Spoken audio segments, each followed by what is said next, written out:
Hey, what's happening, everybody? It is Robert Phoenix broadcasting to you live from the Purple Room. As you can see, this is not my normal location where I do this show, but here I am. And there you are. Thank you for being a little late today. Actually, kind of a lot late, but I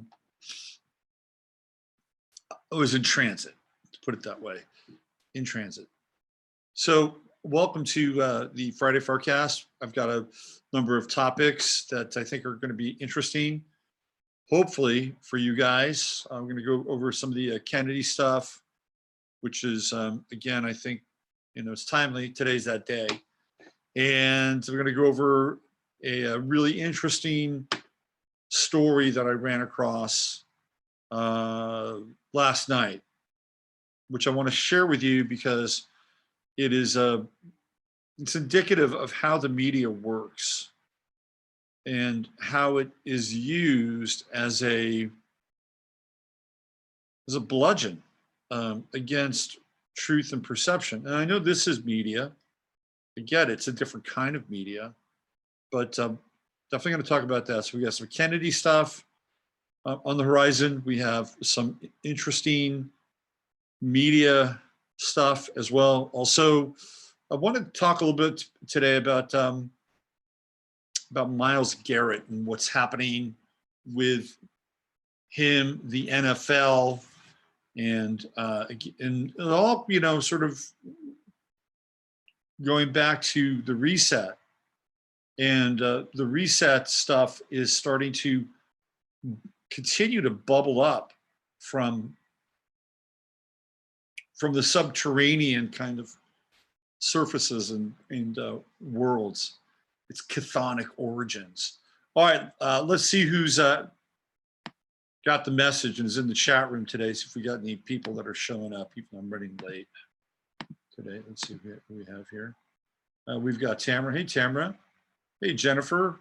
There's 10 Dragon. Ian. There's Dawn and Janelle. Hey, Janelle. My man, Michael. What's going on? Michael's a good dude. Michael joined us in the Hill Country. And I'll be seeing Michael next week. Michael and I are going to hang out in California.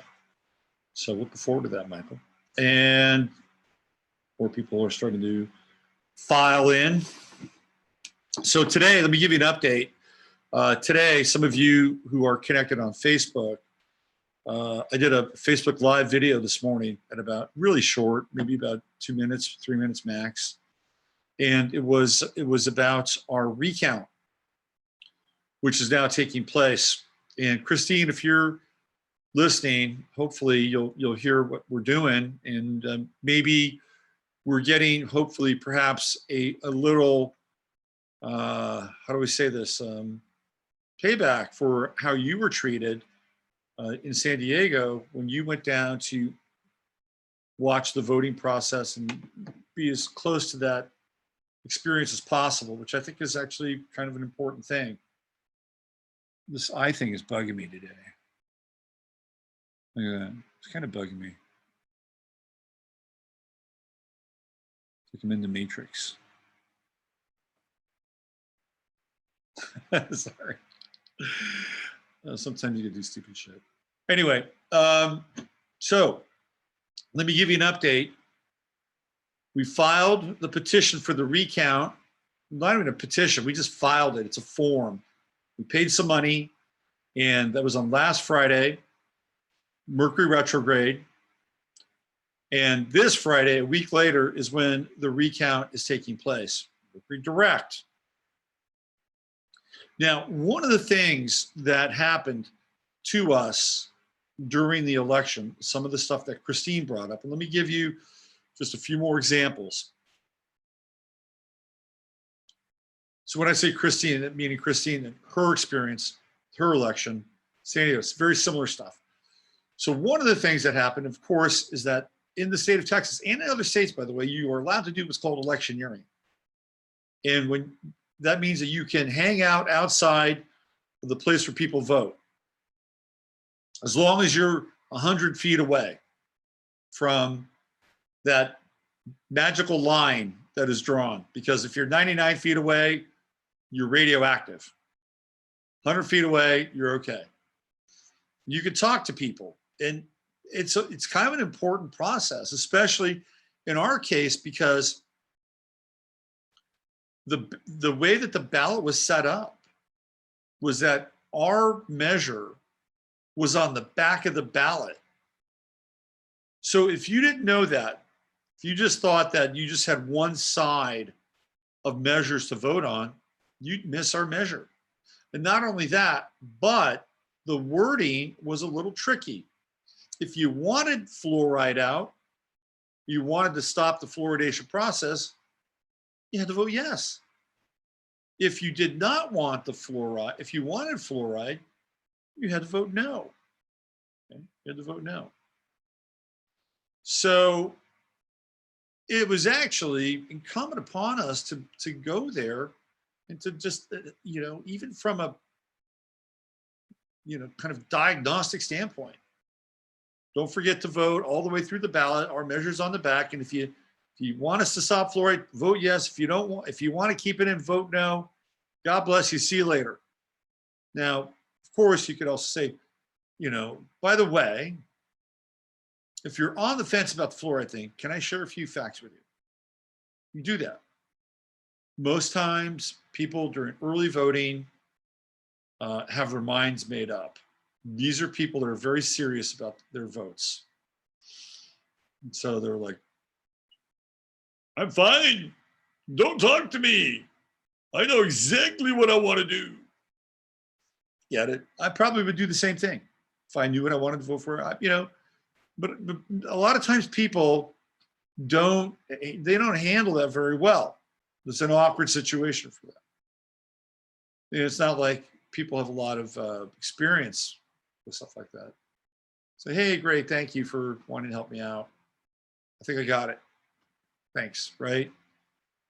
But people just get so uncomfortable. Like, the sphincter starts to tighten.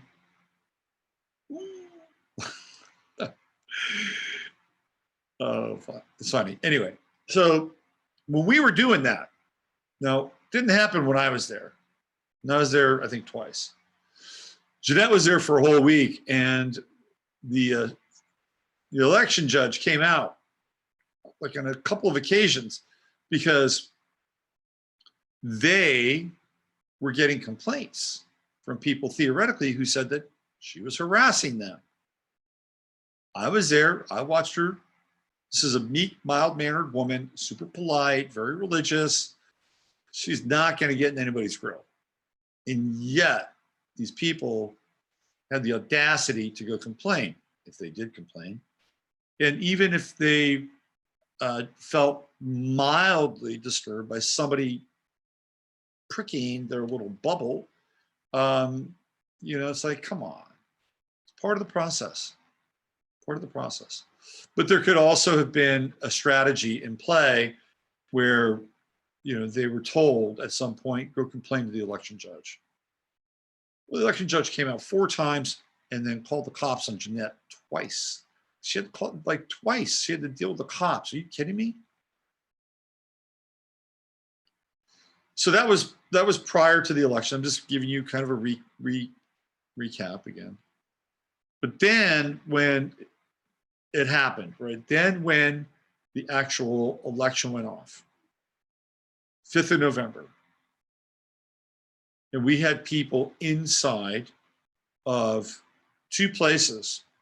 One during the day when the absentee and early voting ballots were counted.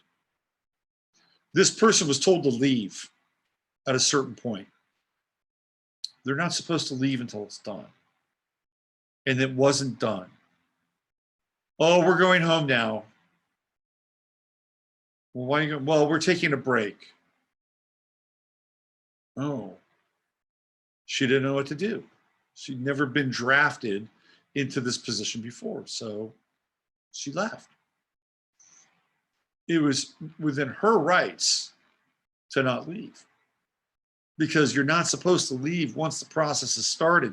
You're not supposed to leave. If you're counting votes, You don't say, oh, hey, we're gonna shut it down for a little while and go have a margarita, come back. You're supposed to finish it all the way through. Nobody's supposed to leave. I mean, I guess you can go up and go to the bathroom, but the people that are there doing the thing, the majority of them still have to be there. But that didn't happen. So they told her to leave. So that's a violation, number one. Second violation took place when our people went into the precinct, the annex, which is where they were counting the votes. And they were told to stand. I talked about this the other day. They were told to stand inside of these little yellow squares, these Saturn zones, Saturnian zones. And they couldn't move. They were like, you can't get out of your little yellow box. Well, there's a statute that says they can go anywhere inside of that precinct, and they can basically stand over somebody and look at what they're doing the whole time. The whole time. And the people that were there, they didn't know it. They didn't know it. But guess what? Violation, penalty flag. So so there's two things now. Then the third was when they were closing, when they said, okay, we're done, Jeanette had stepped out and had forgotten like something that was related to the tabulation. And it wasn't the vote itself. It was, they had to do like the number of people that voted or something along those lines. And she stepped out, and then she remembered she had to get it. She knocked on the door. The guy answered it, and he says, sorry, once you leave, you're done.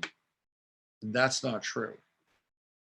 Because there is another clause or regulation inside of the Texas guidelines, rules and regulations for voting and observing voting, that the observer can leave. That doesn't mean that they should. They can if they're on their own volition, and they can re-enter the place.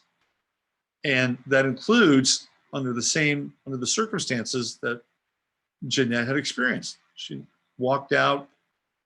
2 minutes later, she remembered she needed something. Sorry, you're not coming back by law. She could go back in. So there are 3 violations. And that's going to be an interesting part of the story. That is going to be an interesting part of the story, because we may not have enough votes to overturn the fluoride issue, but there were enough violations that things could get very interesting legally. And speaking of legal, some of you may be aware, some of you may not be aware, but there is a big suit going on against the FDA in relation to fluoride. I believe it's Fluoride Action Network, Mothers Against Fluoride, maybe a few other groups. They're suing the FDA to ban fluoride from our water supply. In 71 days, they're going to the trial and the verdict around what everybody's been trying to do, which is bring hardcore science, evidence, real stuff, not their ginned up, phony BS. Like the latest study from the Journal of American Medicine and Pediatrics, JAMA, where winds up kids lose anywhere between 4 to 5 IQ points by ingesting fluoride when they're young. This is toxic shit. And the FDA is going to have to rule on this. So again, fingers crossed. I mean, this is high level. This is across the board.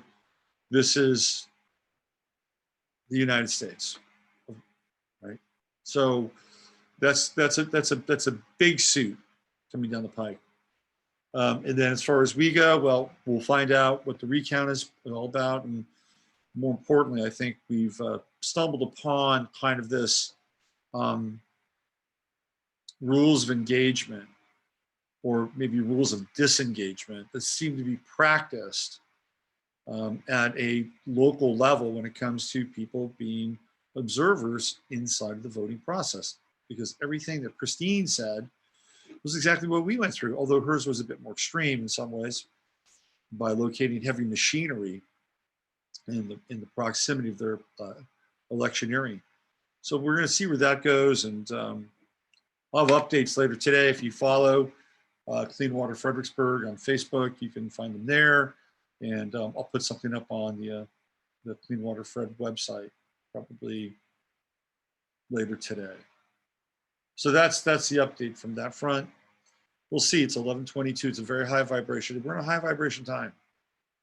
Super high vibration time. I hope you can feel it. I hope you can feel that there's something in the air and beyond. And I'm not talking about chemical engineering, geoengineering. I'm not talking about that. There's something brewing and bubbling. There's a higher level of awareness that's starting to take place now. It's fine, when once Jupiter made that breakaway from Neptune in that square position, it's been a very interesting time. And today, tomorrow, Sunday, these 3 days, as Venus inches towards the galactic center, Jupiter is already there. Tomorrow we move into the first day of Sagittarius. So a lot of Sagittarian energy. It's going to be really interesting over the weekend. Really, let your awareness really expand. So I really feel like there's also the beginning of a shift in terms of attention, awareness, and finding new things to do versus disassembling the system. The system is already disassembling. There's, we can play the global game. There's some weird shit going on. If you want, I mean, South Korea is basically kicking the U.S. out now. How about that? The U.S. has been involved with South Korea for a very long time since the Korean War, and we got bases there. And much to Trump's credit, he's like, hey, you know what? We're gonna charge you for being here. I don't have a problem with that. They're providing, some level of infrastructure and power. But we're providing intelligence and whatever else we're bringing to the table. So yeah, if you're going to keep us out here, we'd like to be compensated. South Korea basically said, we're going to do a deal with China. And they did. They've done a deal with China now. How about that? Now these countries we've moved into this multipolar world, and they're seeing China as, these other guys aren't the only game in town. It's kind of like when Jack in the Box came around, and McDonald's is the only game. Here comes Jack in the Box. Does anybody remember, by the way, when Jack in the Box first came out? I did. I was so freaking excited when Jack in the Box came out. I was living in San Bruno, California, and there was a Jack in the Box that opened on the corner of our street in San Bruno and El Camino. And at that time, it was like, I was like, 6 years old, I think. And Jack in the Box has a very kind of archetypal sort of vibe. I remember seeing this Jack in the Box, and it was like, wow, this is magical. This is fun, and oh my God, they got a drive-through too. You can drive through this, and you can order. This is so cool. And back in the day when you were a kid, guess what? They gave you a balloon. They gave you a balloon. And so when Jack in the Box came to our neighborhood, man, I was over the moon. My parents didn't like Jack in the Box because Jack in the Box put mayonnaise. It's the secret sauce stuff. They didn't like that. And my father was anti-mayonnaise. So we tended not to go to Jack in the Box very often.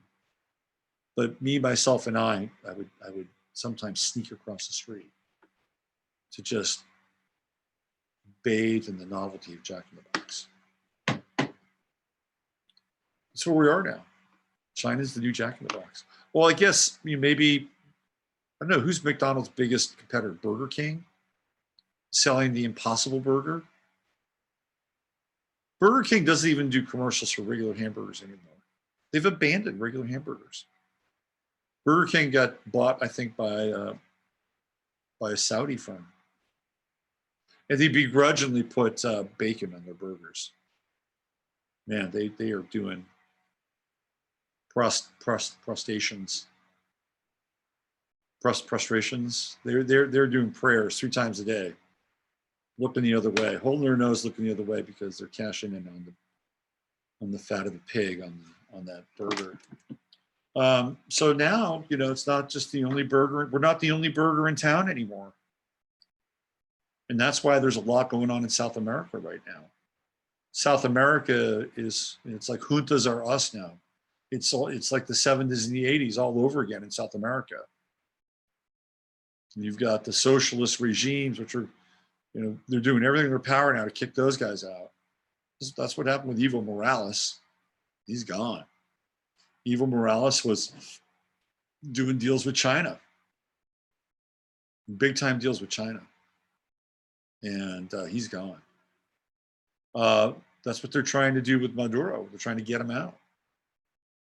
They're trying to limit China's influence now in terms of the global expansion.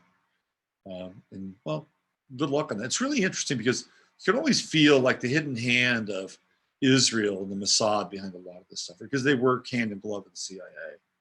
And of course, you have Bolsonaro, who's a Zionist. He's a Christian Zionist. And I think, whoever this guy, the next, Bolivian puppet, he'll be a global Zionist. So, but at the same time, China is also working hand in glove with Israel for One Belt, One Road. Like, Israel's really helping them out on that. But at the same time, they're also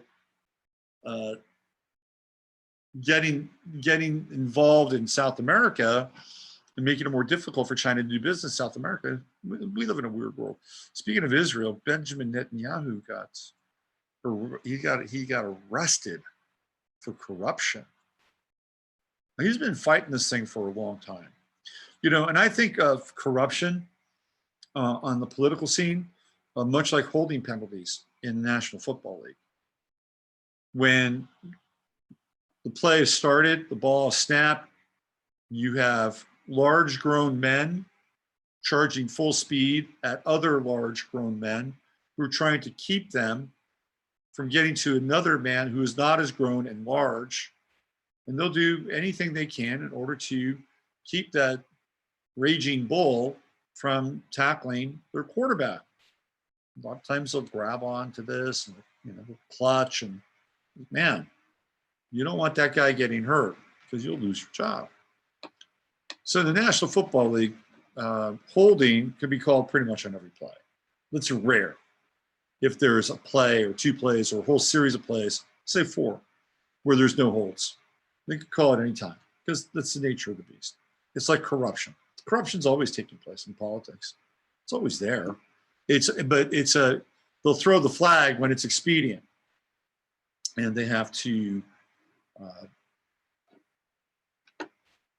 have their agenda or have their action met.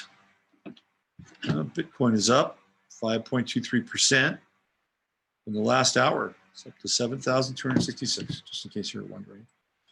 So corruption's omnipresent. It's just a matter of when the corruption is going to be activated, or when the person who has been perpetrating in the corruption is targeted and fingered.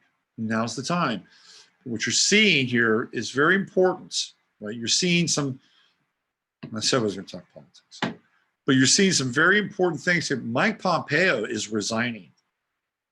And Mike Pompeo is, I guess he's one of Trump's longest tenured lieutenants. He knows a lot of shit. He knows a lot of stuff. I'm not a big fan He's one of these dominionists, which he just doesn't seem all that impressive to me. You know, maybe he is, or you know, from my point of view, just doesn't seem that impressive. Anyway, he's leaving, and he says, "Hey, look, this Trump thing is starting to hurt me. I got to get out of here." So he's gone. John Bolton's gone. They got a new guy. It's the ever-changing Trump regime dance troupe. So there's that. Rudy Giuliani is kind of a bit on ice right now. They're going after him because he's the guy that's been facilitating. And look, let's cut to the chase. They wanted to get information on Joe Biden. I don't have a problem with that. I don't have a problem with that. Let's just play let's put the shoe on the other foot. Let's say it was Barack Obama and he was having a conversation with the former used car dealer turned comedian who's now the president of Ukraine. You see some of these people become politicians, especially high-level politicians, and what their background is. And you say to yourself, I can do that. It's true. I mean, this guy was like a comedian. And now he's president of Ukraine. Anyway, if Obama was president, and let's say he had a really fierce, not that Biden's a fierce rival, but let's say he had, let's say it was Mitt Romney. And he went to the president of Ukraine because they knew that Mitt Romney was taking money from a company in Ukraine, Burisma in this case. And maybe Mitt Romney's son was doing the same thing. Well, there are a couple of things here. Number one, this is wrong. I mean, it's a kind of high-level corruption. There's also a chance that people can be compromised. Like Joe Biden can be compromised by his relationship with these people and what he's done and what he's taken. And, is that really good for theoretically the country, right? So there's that. That's really the first and foremost reason why any president would want to do that. I don't have a problem with that. Even if it was Obama with Romney, I wouldn't have a problem. Who wouldn't have a problem with that would be Obama supporters. Well, they wouldn't have any problem at all. Not at all. None whatsoever. And it just so happens to be a rival. Well, do you think people play fair in politics? You think they fucking play fair? No, not at all. People take their rivals out all the time. This is mafia. High-level politics are like the mafia. I've been saying that for a while now. These people are like gangs. They got gangs. They're gangs with suits and accreditation. I don't think it's that big of a deal. Of course, they're going to use it to make it a big deal. And I talked about this yesterday, and I think Mr. Cruz picked up on it. So we've been through 3 years of just absolute trauma. The amount of damage done to this country, to the collective psyche, to our relationships, our families, our communities is criminal. Absolutely criminal. And they know this. They know this. They've invested heavily in destabilizing and polarizing the entire country. It was like, okay, well, you lost, get ready, because here it comes. We're throwing the kitchen sink at you. And we don't care. And we'll burn it all down. We don't care. And this is what's happened. And it's again, I'll make a shift here and we'll talk about things that are non-political. But I think that it's absolutely criminal. But it does give us some insight into, and like we didn't know already, but now it's really on the surface. We're seeing a lot of this stuff happen. And again, I'm not even really following the impeachment process. I'm just not. I'm not interested.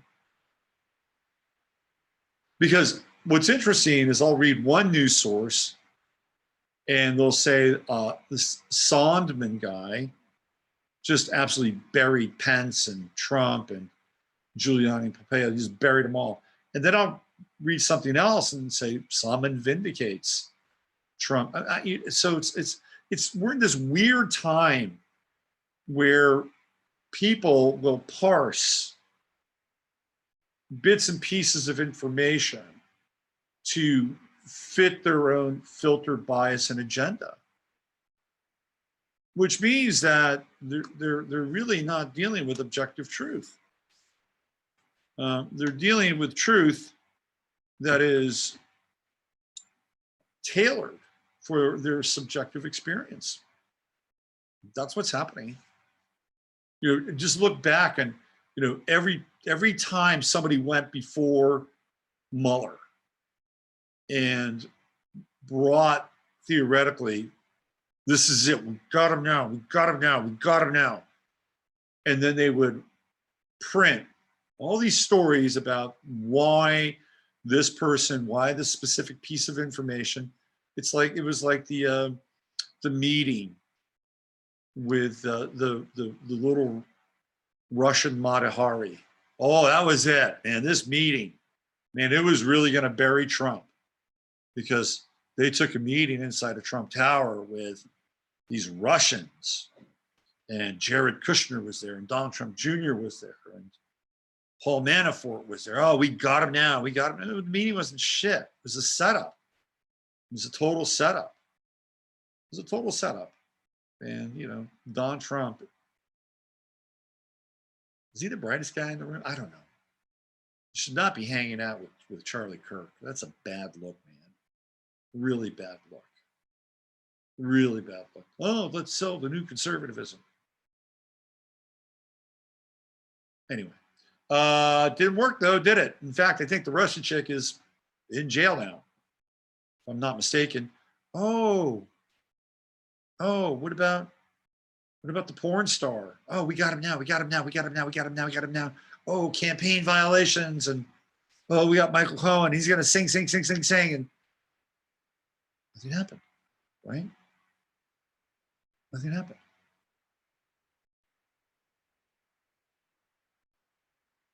Then they move on to the next thing and the next. You know what it reminds me of? It reminds me of every now and then you'll see something about evolution.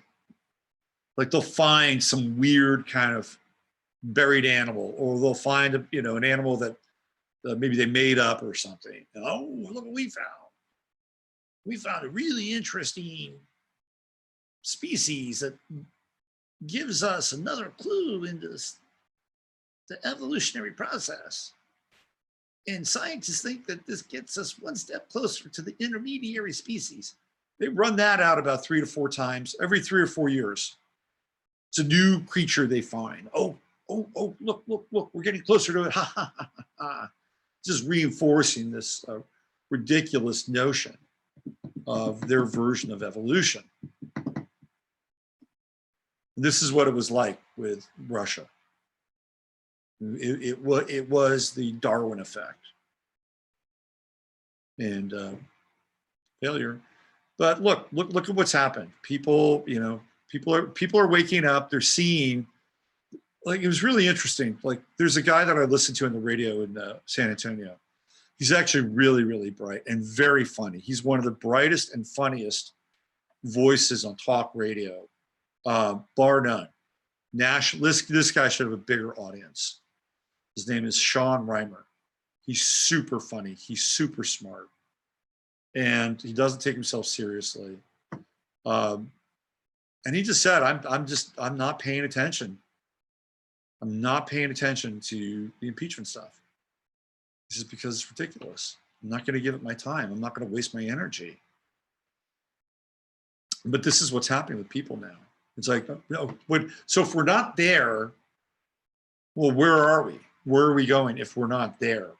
We're moving our attention into other people, into other parts of our lives. And let me, and I connect with a lot of people, both personally, professionally. So people share their stories with me, and I know what's going on in people's lives. And I'm watching a trend now where people are starting to, who were really just, taking out the blow torches and the jackhammers and trying to go down the rabbit hole and widen the rabbit hole and put arc lighting in the rabbit hole so they can go deeper into the rabbit hole. And it's not like they've stopped going down the rabbit hole, but it's like they go and check into the rabbit hole, but they're spending more time someplace else now. They're spending more time with their imagination, or they're spending more time with their private time and reading. How about that? They're unplugging from social media. This is now starting to take place because people have reached an oversaturation point. And we've come in a lot of ways, to this cul-de-sac in some ways. Now, there are other people who are still very much involved in the process, and there are different stations on the road to awakening. And some person may be here, and then another person may be over here, right? This happens all the time. That person. It's like once they wake up, it's like they found Jesus again, and they start finding all these things, and it's like, holy shit, what's been going on here? Why, where have I been? And now they're drilling down, and it's like usually within their peer group, they're going to be the person that probably knows more than their peer group. So they're going to go out, they're going to share, like, hey, did you know that we didn't go to the moon? Stuff. And that's happening, right? But then there's other people who've been kind of on this path for a while, and it's really interesting to kind of witness the levels of progression in some ways. So a lot of people now who've been on this for a while, it's like, okay, well, let's do something different. Let's not abandon the ship, because the ship is important. It's like you got to have maintenance. If you don't take care of things, if you're not, this is why we got here in the first place, is because we were not maintaining the ship. We abandoned our positions. We were derelict of duty. But just like what we were doing in Fredericksburg, inserting ourselves back into the process, watching the voting taking place, or watching the tabulation, or counting the votes taking place. That's an important thing, because we abandoned that. We abandoned that process. We're derelict. We left our positions, right? And the reason why we left our positions was because we thought everything was okay. We thought everything was okay, everything was cool, that our elected officials actually cared about us, that corporations had our best interests at heart most of the time, even though every now and then they can be overcome by avarice, greed, and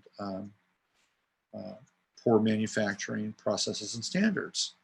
This was sort of built into the system, and it would be maybe 15%, and then the rest would sort of override it, and we would continue to go down this path of living in society, self-realization, et cetera, right?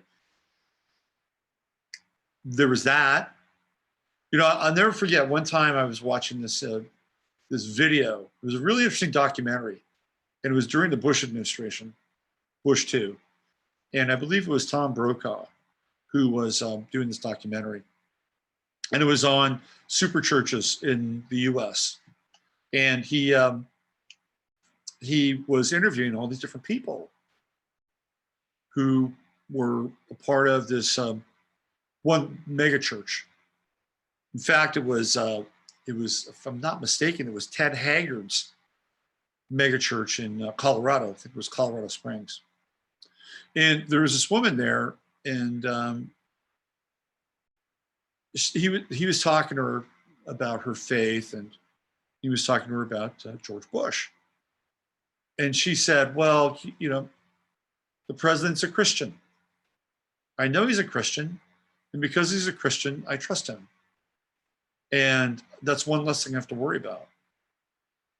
And that's just one version right? That's just one version of how and why we went to sleep on the watch, because anybody who was aware just knew that George Bush was no Christian. It was all an act and a scam to get people like that to vote for and believe in him. So this is one of the ways this happens, and it's through no fault of their own, right? They're busy, they have lives, they have found this thing that brings them theoretically truth and community. It's kind of working for them because they're getting a lot of support. Their lives seem to work. The people that they connect with seem to be nice. They don't fuck them over for the most part. So let's double down. Maybe they've had some level of peace, whatever that is. I get it. I get it. But sorry, it's not enough. Not enough. Got to do more work than that. And this is what happened in a lot of ways with Christians. Christians fell asleep. They totally fell asleep. And when they weren't falling asleep, they were being infiltrated, right? They were either being infiltrated by the Zionists and that whole ideology, where Jesus is reduced to a minor figure, their own ideology and faith, or they were being infiltrated by other groups. So, this kind of organizing principle, which is supposed to stand apart from government in a lot of ways, wound up being just completely co-opted. Happened long before that, but you just see it back then, right? Then you had other people who were just, either hedonists or, I talked about the New Age movement. So everybody was kind of derelict with this process. You had people along the way, the gatekeepers, who keep us asleep or moving us in a different direction. Jordan Peterson's helped out a lot of people in a lot of ways, but he's still a gatekeeper. That's just one version of this whole shit show. But things are changing now. People are starting to wake up and they're putting their attention in different places. And this is how ultimately we're going to affect this simulation, this thing that we're in. This is how we're going to affect it. And it is through a different application of our imagination, our creativity, our intention. This is the only way. Because I've been thinking a lot about this election that we're a part of. And how, in a lot of ways, based on the rules of engagement, we didn't stand a chance. And so I thought long and hard, thinking, well, how could we have done something differently? How could we have had a different kind of campaign? And I know that there's a thought that's out there that says, well, they would never have let you win. I don't necessarily agree with that. I mean, it's too fatalistic for my taste. And I don't like fatalistic assumptions or attitudes, because there's always a glitch in the system. Things do get through, or if you're really, really smart, you can figure out different ways. So I've been thinking, the one thing that I came up with, and I have a lot of other thoughts and ideas around this, but I'm not going to get into them now. But the real way that we can affect a change in this world with this system is to be asymmetric. You've got to think asymmetrically. You've got to act asymmetrically. You cannot go toe to toe with the system, because the system will crush most of us. More resources, more NPCs, right? More, people with funny handshakes and funny hats, right? This is that. But the asymmetric piece, the angularity piece, that's where, and there's different ways of doing it. One of the things that Chris and Steve talk about, and this is really a Chris thing, she talks about beauty. And I'll be honest with you, when we've had some of those discussions, I'm thinking about what Chris has to say, and I'm like, okay, all right, beauty. Okay, good, I agree. Like, I checked the box. I checked the beauty box. But my mind is then kind of thinking about, all right, well, who's this person, who's their association with this person, and You know, what level of institutional fraternal corruption, you know, what can we find out about them astrologically, numerologically, you know, let's break it down and shut it down. And that's not to dismiss Chris and Steve, mostly Chris with the beauty thing, but it's just I'm wired a little bit differently. But since I've been getting into the mud flood stuff and looking at these structures, what it's done is it's really triggered this beauty thing that Chris talks about. Because you look at those pictures from the World's Fair, and I lived in San Francisco, and I remember seeing pictures of the World's Fair from you know, the early 1900s, and just again, my as a kid, my jaw dropped. Like, what happened to this world? This is so freaking magical. And you look around, and we got this now. We got Walter Gropius, form follows function. And it was like, this is, so when I started to look at this again, like, Chris is right. Because if you look at those structures, no matter whether or not you buy into the Tartarian model concept myth, cannot be denied that those structures are gorgeous. They're gorgeous, they're elegant, they're sophisticated. They represent kind of a level of enlightenment, right? And then you look at the Chicago World's Fair, and there are pictures of Chicago World's Fair, mind-blowing, absolutely mind-blowing. The waterways, it's just like, man, this is, so the beauty thing is important. I think what Chris is, and it really is even more important because we're descending into a realm of ugliness, real ugliness. It's not good. I just saw the design for Tesla's new super truck. It's not even a truck, but it's their electrically powered truck. Talk about ugly, my God. So beauty in the face of degradation and kind of how things are deconstructing, de-evolving. Ugliness. It's like ugliness is celebrated. It's celebrated. Ugliness is now the new beauty. People revel in ugliness now. Ugly attitudes, ugly behaviors, ugly appearance. I was watching Skip Bayless and Shannon Sharp today. Undisputed. It's one of the most popular sports talk shows on TV. And they brought Lil Wayne on. And I looked at Lil Wayne and I was like, dude, you need an upgrade. You need an upgrade. Lil Wayne, you need an upgrade. And Lil Wayne is not a dumb guy. He's actually very intelligent. He's a really intelligent guy. You know, you get into the backstory and the Illuminati stuff with him, you go digging and you'll understand why Lil Wayne does not look great. You'll understand why, because he's involved in rituals of degradation. You look at him, he just doesn't look good. Doesn't look good. And this is not a knock on him, but the way that Shannon and Skip, like they celebrated him like he was a prophet. The level of reverence that he got on a plane and flew all the way out to LA to be on Undisputed. It was like, oh, thank you. Thank you, Lil Wayne. Thank you, Lil Wayne. And I'm sitting there, I'm like, what are they worshiping? What are they bound? And again, I don't think he's a bad guy. I mean, I don't,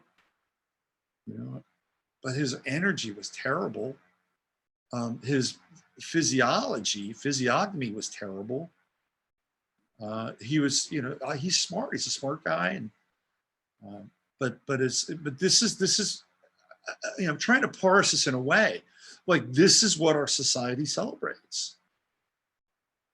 They're in this celebration mode of people that are in dire need of serious self-care. Dire need. It's like we celebrate Greta Thunberg.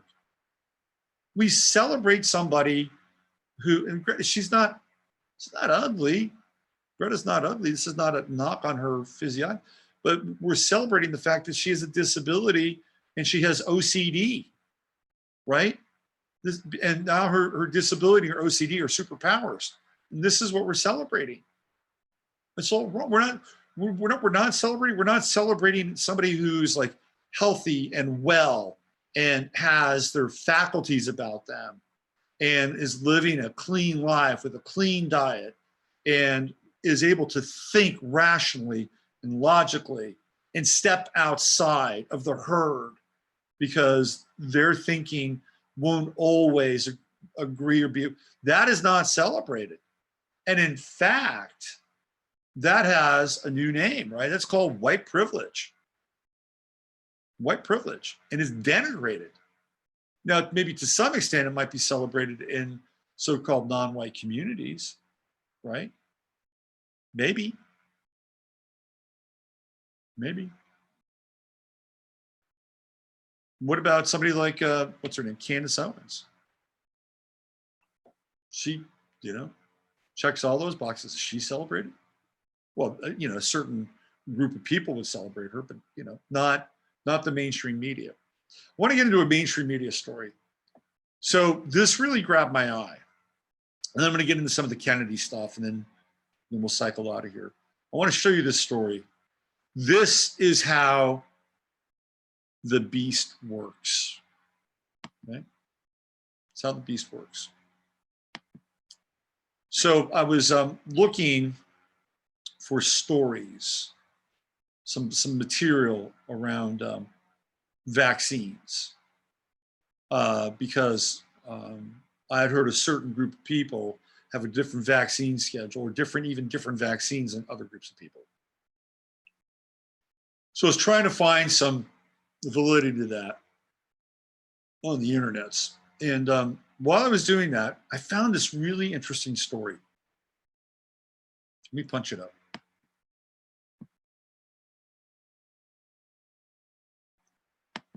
All right.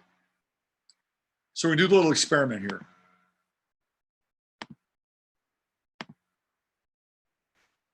Okay, I just want you to look at this headline. This is the Columbia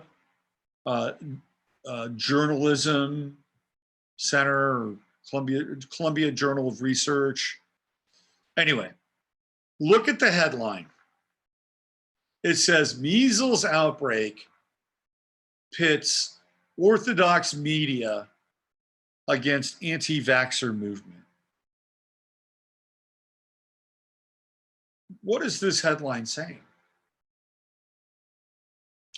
Well, when I read the headline, I'll tell you what it said to me. It said to me that, well, you have the orthodox media, meaning, measles, Orthodox, well, they're Jewish. And then the anti-vaxxer movement, well, they're obviously non-Jewish. So we have the anti-vaxxer movement, non-Jewish, versus the Orthodox media, Jewish. So now all of a sudden, what comes into your head? Well, it's that famous word, anti-Semitic. Oh, look at this. The anti-vaxxers are anti-Semites. They're not just anti-vaxxers, they're anti-Semites. Maybe they're anti-Christians too. Well, that wouldn't be the case because there are a lot of Christians who are anti-vaccination, but that's a different story. So this is what this headline says to me. It's like, oh my God, there's a war going on. The non-Jewish anti-vaccination community is against the Orthodox media around the measles thing. There's a war going on here. More divide and conquer, right? That's not the case. Let's read the story a little bit. If you just saw that headline, isn't that what you would infer from this headline? Now, if you look a little bit closer, you'll see that there are women here. Would you mess with that woman, by the way? I would not mess with that woman. Whoever that woman is, do not cross this woman. Do not cross that woman. That woman will slice you 7 ways a Sunday, right? Or Saturday in this case. I would not cross her, and she could be equally formidable. All right, so let's get into the story here. Orthodox anti-vaxxers. Oh, now they're orthodox anti-vaxxers. You see that? It's not measles outbreak pits orthodox media against orthodox anti-vaxxers. Now that becomes a much more interesting story. Now we've got a schism inside of a group that doesn't agree upon the same thing. But that's not what the headline says. The headline says measles outbreak pits orthodox media against anti-vaxxer movement. The entire movement. Now we say orthodox anti-vaxxers speak with press outside Mayor de Blasio's April 9 news conference. Screenshot from Voz Iznaez footage. These women are Jewish. These are Orthodox Jewish mothers. And they don't want to vaccinate their kids. But that's not what the headline says. This is how misinformation and disinformation is promulgated. Both sides do it, by the way. The right will do just as much as the left. The left seems to have 2 letters in common with lying. Let's read a little more here. On Tuesday, New York City Mayor Bill de Blasio declared a public health emergency in select zip codes in Williamsburg, Brooklyn, a part of New York with a large Orthodox Jewish community where 228 cases of measles have been confirmed since October. The outbreak, the New York Department of Health said, originated with people who had traveled to Israel, where as of this past November, there were over 1,000 cases. Health officials want to curb the spread of the virus before Passover, when they anticipate mass travel to Israel, Europe, upstate New York, and other parts of the U.S. The city ordered mandatory vaccinations. For anybody who had been in contact with infected people, violators face a fine of up to $1,000. Okay, we know that, right? So let's keep going. De Blasio's measles mandate has tested the information ecosystem in Williamsburg, where many in the Orthodox community eschew traditional news coverage, sometimes deeming it biased against them. That in turn has opened the gates for targeted and often misleading information about measles and the vaccine. Okay. So right now, we've already seen that the headline of this piece is totally slanted. And we're seeing that the actual information or the connections that Amanda Derrick, or Dark, however you pronounce her name, is writing from the perspective that there's a lot of dangerous misinformation that is part of the anti-vax movement, and they're being prone to this. This could have been written completely differently, but we know there's an angle here already. Let me keep reading. That in turn has opened the gates for targeted, open, often misleading information about measles and the vaccine. The issue has become so contentious nationwide that last month Facebook announced it would limit the spread of anti-vaccine hoaxes. Anti-vaccine hoaxes. And groups. Instagram blocked anti-vaccine hashtags like hashtag vaccines cause autism and hashtag vaccines are poison. And YouTube banned monetization of anti-vaccine videos.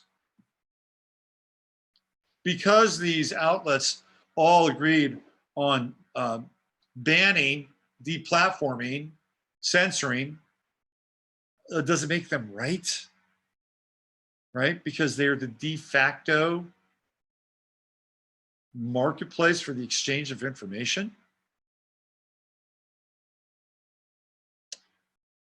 These measures, however, may not reach the Orthodox communities where measles has taken hold.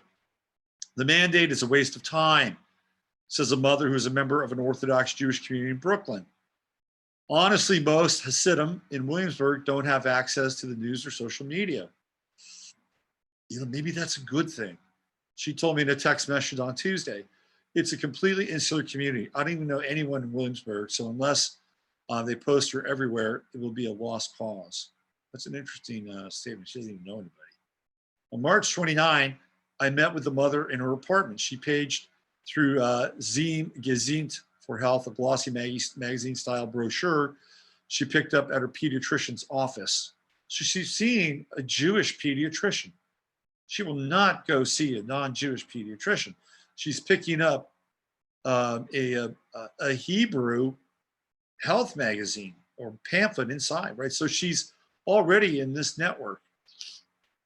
The mother doesn't live in Williamsburg, but she is active in the anti-vaxxer. She prefers the term pro-informed choice movement. And neither of her toddlers have been vaccinated for measles. So this is a really interesting group of people. She's in the anti-vaccine movement. She is an Orthodox Jewish mother. The mother is a rarity in her congregation. Oh, really?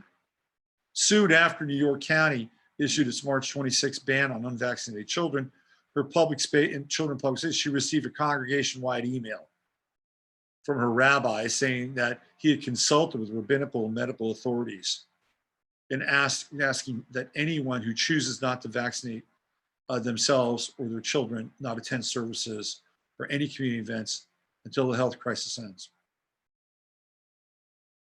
So I thought about this, that he consulted with other rabbis and health officials. And you know what? I have to say, I've never consulted with anybody. It's weird. And maybe that is a chink in my armor, a glitch in my system. It's like I didn't go to a bunch of priests and ask about vaccines. I didn't go to a bunch of priests to ask about anything. I didn't go to a bunch of doctors to ask about vaccines. I didn't. Because I know that doctors are tied in to a whole different system. They're not tied into a system of wellness. They're tied into a system of greater and greater introduction with prescription drugs. That's for the most part their system. I didn't go to these people. I don't consult with these people. And I think probably the majority of the people in this chat room or who watch this channel, I don't think you will run around and consult. And I'm not saying that consulting people is wrong. I think sometimes having a really good consultation with somebody, it was just a process for me. Like I wouldn't do that. I would read, and I would put things together, and I would make up, my own mind, just like this mother has done more than likely. The mother and her husband hide their decision not to vaccinate from the rest of the community for fear of being shunned and shut out of local private schools. Like most congregants, in the mother's sect, she does not own a television. More traditional members of her community don't use smartphones. Community print and online papers in Yiddish and English exist, but she gets most of her news from WhatsApp. It's like our Craigslist, the mother says. There's always free food and free clothes on offer. Wow. Interesting. The whole community in WhatsApp and using WhatsApp to exchange information, exchange goods. Interesting. Her access to health media too is selective. She reads scientific studies on vaccines.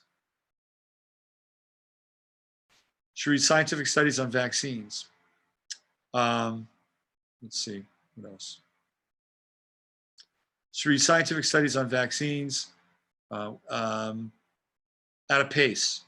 She estimates over 100 in the past 3 years. Let me read this.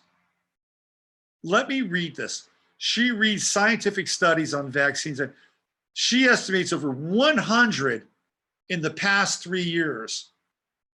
How many studies has the rabbi read?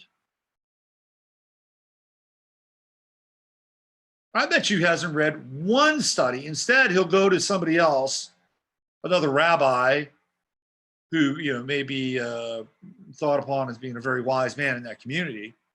How many studies has that rabbi read?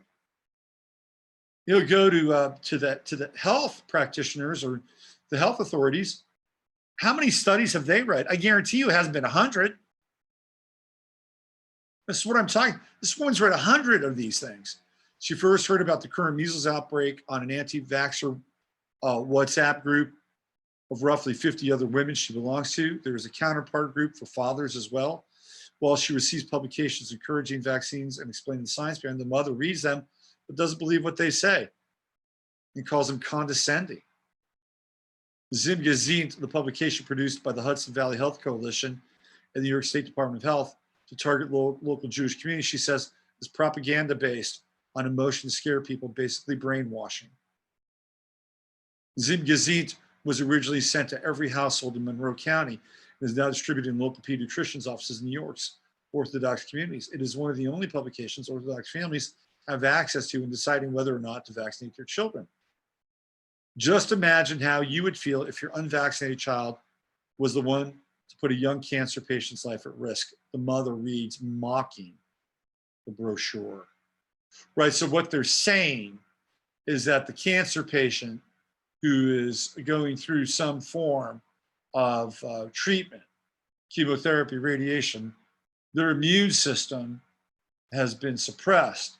And now because your child has the potential to carry a virus and pass it along to that young cancer patient, that the cancer patient's immune system will be compromised, and therefore they'll be complicit in their suffering and ultimately their demise.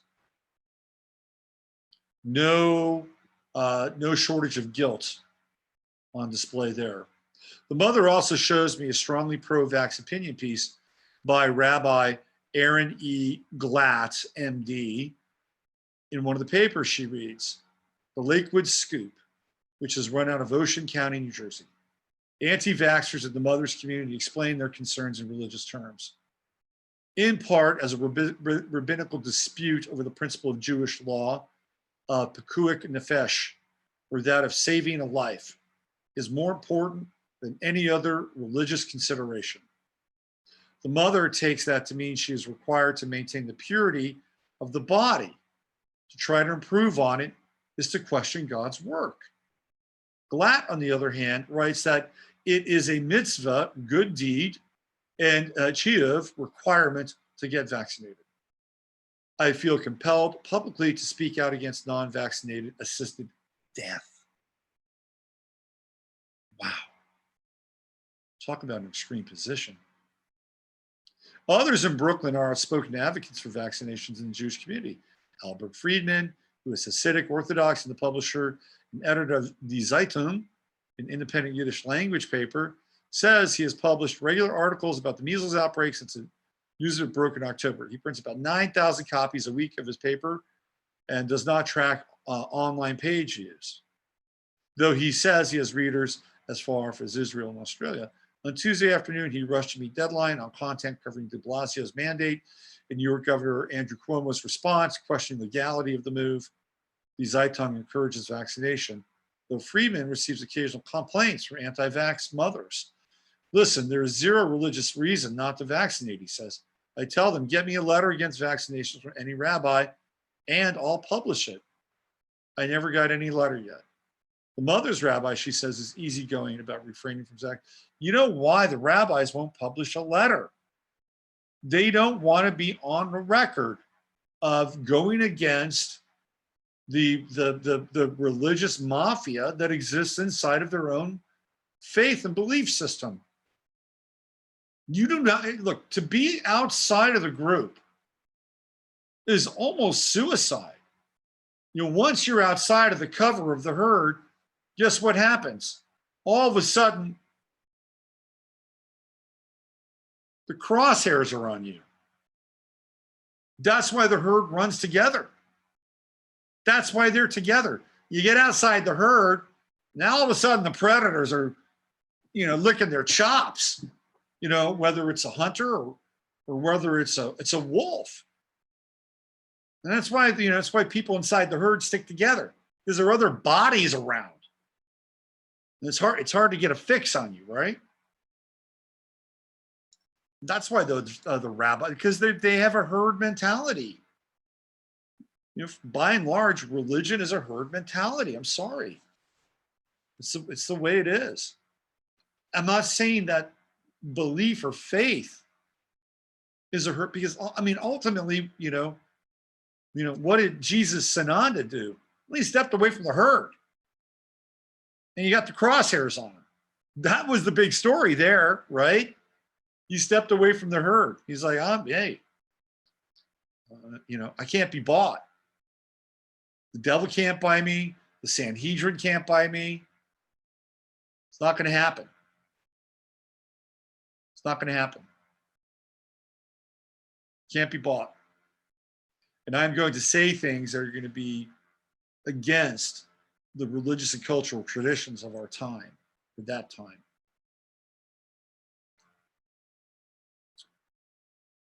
Orthodox Jewish nurses also recently spoke to WNYC about their frustration over the Vaccine Safety Handbook, a handbook for parents more commonly known as Peach magazine, which disseminates conspiracy theories about vaccines. You're dealing with a woman who has read 100 scientific studies on vaccines, and she's come to her own conclusions. It's insulting to that woman. It's insulting to her. It's insulting to her faith, right? She believes that, man, this is the body, God created it. Let's not fuck with it. And that's inherent in her faith. It says it right there. And then you've got a guy who's breaking and says, look, if you do the mitzvah and the vitzvah, it's okay. And she's like, no, that's your interpretation. This is the sacred law. The sacred law is the body. The body is the sacred law. And when you introduce something else into the body, you're violating the sacred law. I don't have a problem with that.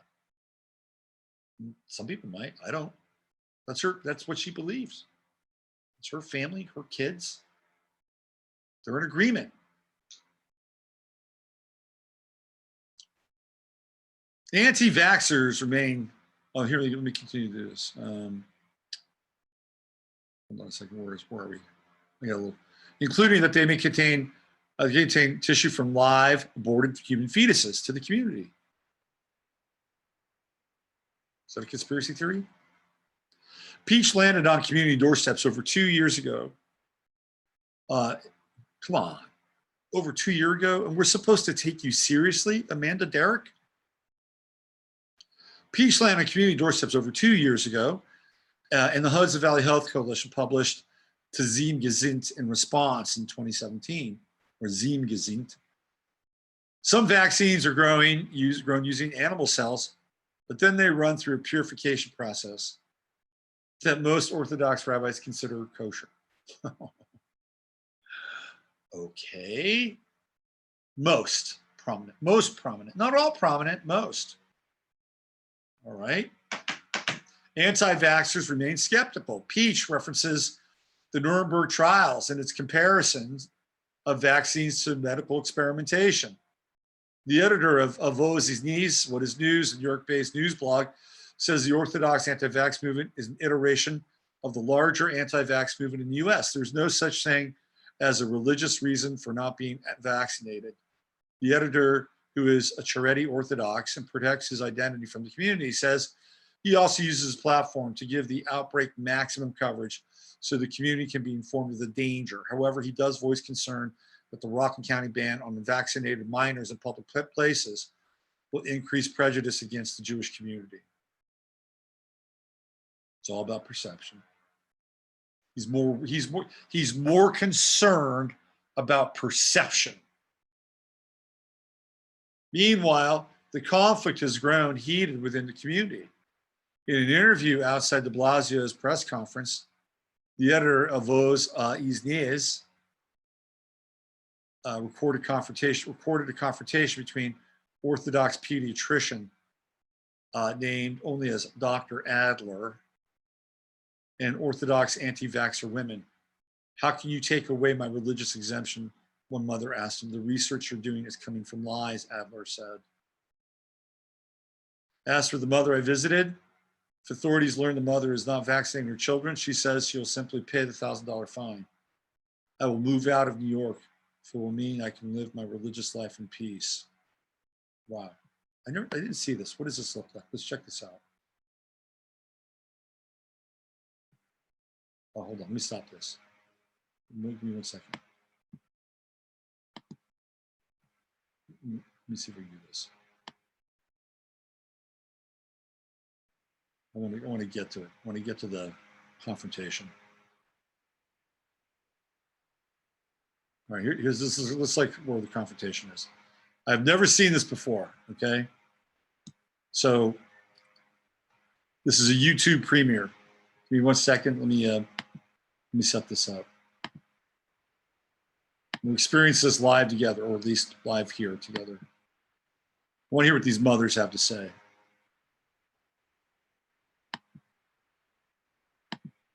Here we go. Let's see what's going on here. Into the Yiddish community. Why? Because if you're in a car accident, and we know about that, and you... Hold on, let's see. Okay, here comes this guy. I think it starts before here. All right, here we go. To eat, and the Gemara, you have a lot of knowledge of how somebody should be healthy. So I'm talking with Dr. Adler. So you heard the press conference. What do you want to tell the community as a doctor? That the Eibishter is Makdim Refuah Maka, that's a Yiddish hashkafa. Vaccination is part of that hashkafa. Okay. Is there anything that could be done to alleviate the concern from the so-called anti-vaxxers? I think there are programs to train providers to deal with this in a mass basis. It's more efficient than speaking to one parent for an hour. Hopefully we'll be able to get to the city to see if we can advance that. Now, why do you think parents are still not vaccinating? Some of them are influenced by the hardcore anti-vaxxers, which to some extent is funded by people who practice other types of medicine. Even if it's useless, but they're making money, there's a monetary incentive for the originators of this. Okay, now do you know the percentage of people that are not vaccinated in New York City? No. Now, does the city know what type of strain the measles is? Because there's different type of strains, right? Usually it's still the same wild virus, one type that's been in the past. If you're not vaccinating, it's going to keep coming. When you're talking about strains, it's interesting. When there was a Disneyland outbreak, remember Disney outbreak, it used to be thought at that time that brain damage, brain swelling. Let's cut to the chase here. On their own? Because you're... I want to see the moms kick in. Disease is less dangerous and less contagious. So here he goes, he's walking in. If you're exposed at a distance to someone who has measles, but you're not protected, if it's a casual exposure and maybe it wasn't enough, it wasn't intense enough, even though you're not immune, because even though you won't get sick. If you're non-stop exposed, you're probably going to get sick. But it sounds confusing to the public, because the argument will be, if I'm driving a car, your car doesn't work, so my car's not going to work because your car doesn't work. We have to be in the same car. Well, not everyone drives in the same car. Right, but yeah, exactly. Not everybody drives in the same car. Your car or my car doesn't work, just because my car doesn't work, if your car, which does work, hits my car barely, you don't even see a scratch, it's not damaged. If you have enough of an impact or multiple impacts, you're going to be more damaged, right? So basically what you're saying, there is no guarantee that the shots are even effective? No, absolutely not. In Detroit outbreak, in the Yiddish community, they used to think that if you're born before 1957, you always had measles, and you're immune. 6 people in the Detroit outbreak are born before 1957, and they're sick. There's a Rebbe who's sick. He had 2 measles shots. He chose his vaccine. It's now 20-odd years later. He has measles. There's a question if the immunity wears off also. With mumps and Kiryas Yoel, which I hold as a paradigm, I hold very much in Kiryas Yoel, they give 3 MMRs. Come on, I want to cut to the chase. I want to see the women jump on this guy. Studies are fake. Okay, let me just go one. All of us, including those of us that have been in practice over 30 years, have not seen any of this. Maybe we daven with each vaccine, and maybe that's enough. I don't see what they see. But can the shots cause Death? Not that I see. Not that I see. So are the statistics made up? They're saying it's fact, not opinion. They say they have studies. Their studies are fake. Okay, let me just go one more and we'll see. Peach is the organization that's the biggest rabble-rouser in this. They sent out stuff many, many years ago. They quoted a doctor from Chicago with a Jewish name, and I looked him up. Let me see, because this doctor calls us Nazis for giving shots. This is the extreme anti, right? Extreme. So I checked him up. I found out he used to have an agency that did home deliveries, home births. The studies came out now that if you have a baby at home, you're 3 times as likely to have a bad outcome. Why? Because they don't have anything to save the kid, and we know that's not 100% safe. He's been sued for bad outcomes. His wife owns a national products company. Autistic kids is one of the big bugaboos. He's been giving hormonal therapy. So he's assailing this guy's character, right? So he's assailing his character. The guy is obviously into home delivery. Now, he's not quoting any cases where when he was doing home deliveries or home births that they went terribly wrong consistently. So he's assailing his character. Now the wife is like trying to help people whose kids are autistic. Hey, we found some other things. Maybe they can help.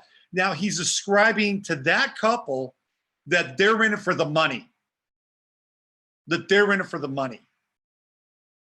But the logic is that if people didn't vaccinate their kids and they didn't become autistic, then they'd be out of business, right? So they're trying to put themselves out of business. But this guy is spinning it in a way that is disingenuous and kind of evil. Let's keep going. That costs $60,000 to these autistic kids without any benefit except to his pocket.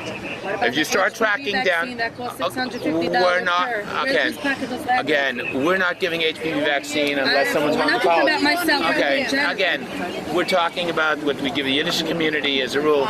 We don't see a problem. All I see is every... Why? Because if you're in a car accident, and we know about that, and you get a blood transfusion because you're badly damaged, the test for hepatitis B virus in the blood is not perfect. If someone is just starting with it and has a very small amount of virus, it's not picked up. That person's blood can transmit hepatitis B to that person in a car. Because we don't see a problem with. But we know there's car accidents. Don't tell me. Was never tested. 5 days. 5 days. We give it at 6 weeks. We don't give it at newborns. We haven't seen a problem. 1 day old baby. If you want, they let the doctors give it at 6 weeks. It's more effective at 6 weeks than 1 day, by the way. I will give vaccines if you bring me double-blinded placebo studies. Okay. Exactly. It's very nice to say those things. It's very nice to say those things, but I'm telling you, all the people, without exception, I've looked at, who are pushing this agenda, who have the typical doctor, look up what they do, look up how much money they charge, look up what they do, you're going to run the other way. Somebody once told me, follow the money. What? Dr. Adler. Dr. Adler. Somebody once told me a very smart line. He says, when you want to know the truth, follow the money.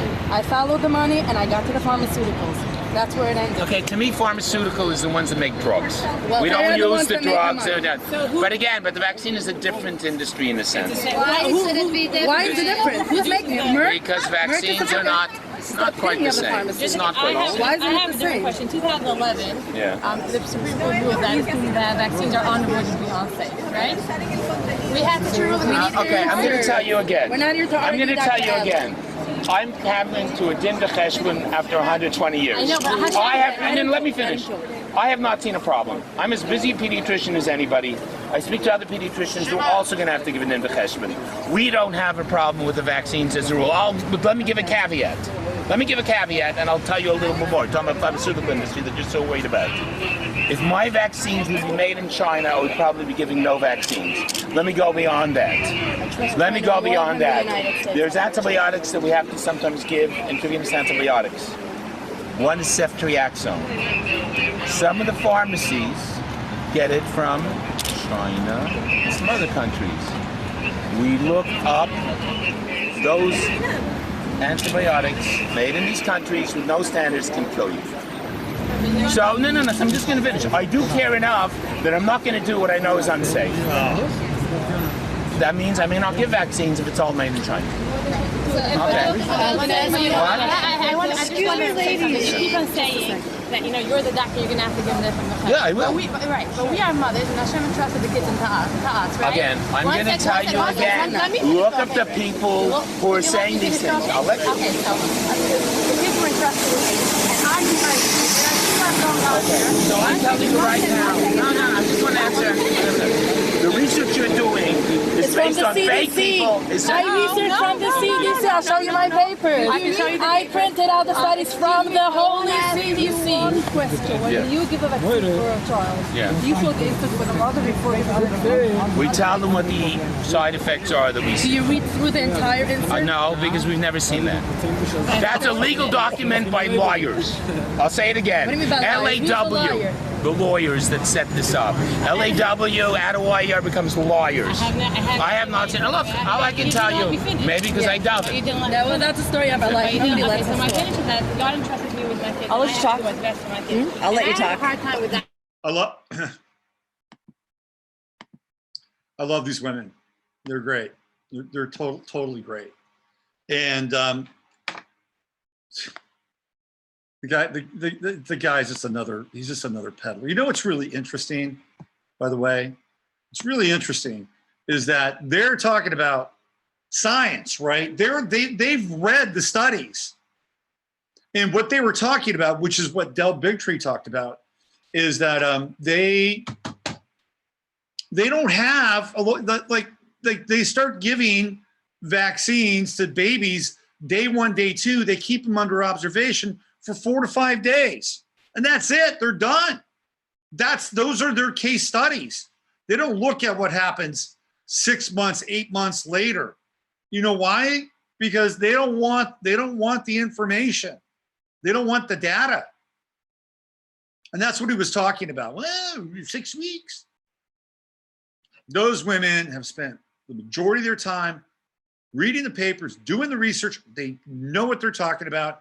And this guy is like basing it on some group that wants to make a lot of money and that we have to assail their character. Assail the guy's character because he did home delivery, and then assail them because they're actually trying to help people with their kids who are already autistic. And let's see if we can actually, support them and give them some alternative methods of dealing with a completely and utterly destroyed GI tract and everything else that goes along with it. Anyway, wow, that was really interesting. Just a little slice. I only have a few minutes left today because I got to jump off. I wanted to talk about the JFK stuff, and I didn't get around to it. I kind of got off a little bit. But, there's so much out there, and I have covered this is a big week for me to kind of get into the JFK thing with Emily and the timeline and what's happened and kind of where we are and the reset. So I did a show with Emily. You can find that on both our channels. And then I did a couple of shows this week on 15 minutes where I got into this. So I'm not going to try to compress it. I think I've said a lot of it already. I think the one thing I will say is, you know, look for some interesting synchronicities over the next 48 hours around JFK, timelines, resets, 9/11. It's all part of the same package. I wanted to talk about Mandela and the Mandela effect a little bit, but I can't do it right now because I'm pressed for time. Maybe we'll talk about this next week. So, you know, I had this one article I did when Mandela theoretically died, right? And they erected this new statue, and then they had the big deal, the big celebration of his life and everything. And then after that, there's like this whole Mandela effect. And I talked about Mandela as the new Christ, and the Mandela effect is like kind of a new Christ time. And well, that's a different, it's a much deeper, longer topic, but maybe we'll get into that next Friday. Anyway, I think that's it for today. Let me just check in with you guys and see where you are with sort of where we're at today with the show. Where am I? Here. Let's see. Production process of all drugs is elaborate. They know what they don't know and don't care what he believes with his legal lawyer BS. Exactly. I always remember by wishing for one lady just like Raquel Welch in the 70s. I know several women that are fully able to outshout this guy. He's a punk. Those women were like chickens on a June bug. Laugh my ass off. That's funny, man. This guy chalked hard on his own words. I know, man. What else we have? That's it. I have the beard. I'm the man. You're not listening. The guy was so obnoxious. He is so obnoxious. Very interesting. He's separating Jewish communities by language. Every time he lies, he pulls out his beard. Oh my God. Not disproving the fake study. He said not disproving. Exactly. Exactly. My friend in New York City was a famous dominatrix, Orthodox man, made up most of her clients. It doesn't surprise me. I just heard that Real ID is going to absolutely. Yep, it's coming. You're right, Christy. You are right. Excuse my friend. She's grossing me out. I know, right? I know. See that guy? Again, you know, I think that guy could use a bit of a shave, some time in the gym. You know, I have a problem. I have a problem with people who are preaching to other people. And you don't have to, you don't have to be, that's one of the reasons, quite frankly, it's one of the reasons why I stopped drinking, I changed my diet, and I started working out, because I looked in the mirror and I said to myself, how can I talk to people about wellness and having their lives together if I'm paunchy or I got dark circles under my eyes? It is not going to fly. It is not going to fly. And you don't have to be somebody who is on the cover of Men's Magazine. But crying out loud, take care of yourself. Take care of yourself. Be an example for people. Like if you're like going to be a rabbi, go on a freaking diet, or anybody. Take care of yourself. Because in my estimation, you look like a slob, you lose credibility. You just lose credibility. It's the way it is. Look, you see those women? How did they look? They look pretty trimmed and turned out, right? They have nice little hats on, coats. They're taking care of themselves. That guy, he's letting himself go to shit. All right. I was going to talk about Myles Garrett, and I'll save that for Sunday night. It's an astrological discussion as well. Myles Garrett, Mason Rudolph, very interesting stuff. I'm going to break a lot of that down astrologically. It's like really fascinating stuff. So I got to get out of here and go take care of myself.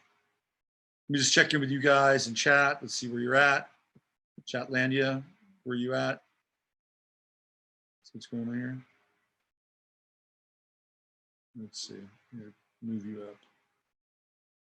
Okay. Mandela effect based on people's memories of thinking Mandela. Okay, what's the full nodal effect? I knew you'd get that reference. Steve Nurse, what does Steve say? Those women were like chickens on a June bug. That's good. I like that.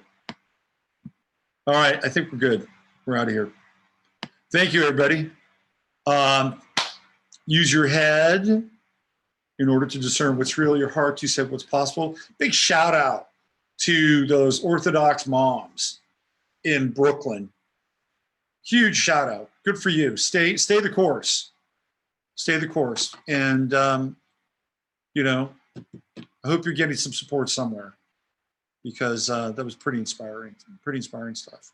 Have a great Friday. Enjoy the journey to the Galactic Center. And I'll see you guys on Sunday night. Bye for now.